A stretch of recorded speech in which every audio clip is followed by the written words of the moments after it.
Hi అండి, అందరికీ నమస్కారం. Welcome to our channel. వీడియోని స్కిప్ చేయకుండా చివరి వరకు చూడండి. నా ఛానల్ని ఇంకా ఎవరైనా సబ్స్క్రైబ్ చేసుకునే వాళ్ళు ఉంటే ఇంకా మరిన్ని వీడియోస్ కోసం ప్లీజ్ ఛానల్ని సబ్స్క్రైబ్ చేసుకోండి. వీడియోకి లైక్ చేయడం మాత్రం మర్చిపోకండి.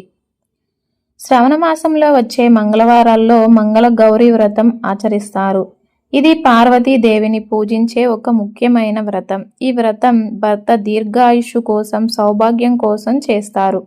మంగళ గౌరీ పూజా విధానం: పూజా స్థలం సిద్ధం చేసుకోవడం. ఇంట్లో ఒక శుభ్రమైన ప్రదేశానికి పూజ కోసం సిద్ధం చేసుకోండి. అక్కడ గౌరీదేవి విగ్రహాన్ని లేదా ఫోటోని ఉంచండి. పూజా సామాగ్రి: కలశం, కుంకుమ, పసుపు, అక్షింతలు, వస్త్రం, నైవేద్యం, పూలు, పండ్లు, దక్షిణ, దీపం, నూనె, వత్తు సిద్ధం చేసుకోండి.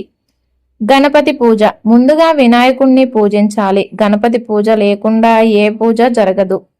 సంకల్పం: వ్రతం ఆచరించే సంకల్పాన్ని తీసుకోవాలి.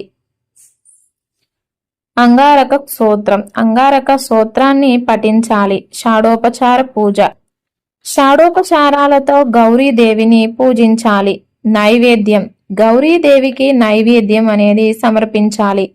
మంగళహారతి: మంగళహారతి ఇవ్వాలి. కథా శ్రవణం: మంగళగౌరి వ్రత కథను వినాలి. ప్రదక్షిణలు: గౌరీదేవికి ప్రదక్షిణలు చేయాలి. తీర్థ ప్రసాదాలు: తీర్థ ప్రసాదాలు తీసుకోవాలి.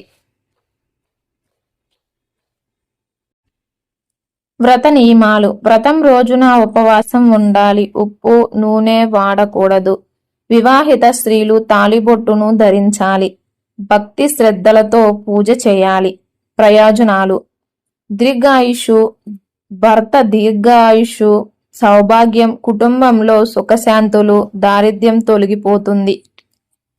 ఈ వీడియో కనుక మీకు నచ్చినట్లయితే లైక్ చేసి షేర్ చేయండి. నా ఛానల్ని ఇంకా ఎవరైనా సబ్స్క్రైబ్ చేసుకునే వాళ్ళు ఉంటే ఇంకా మరిన్ని వీడియోస్ కోసం ప్లీజ్ ఛానల్ని సబ్స్క్రైబ్ చేసుకోండి. వీడియోకి లైక్ చేయడం మాత్రం మర్చిపోకండి. వీడియోని స్కిప్ చేయకుండా చివరి వరకు చూసినందుకు అందరికీ ధన్యవాదాలు. Thanks for watching.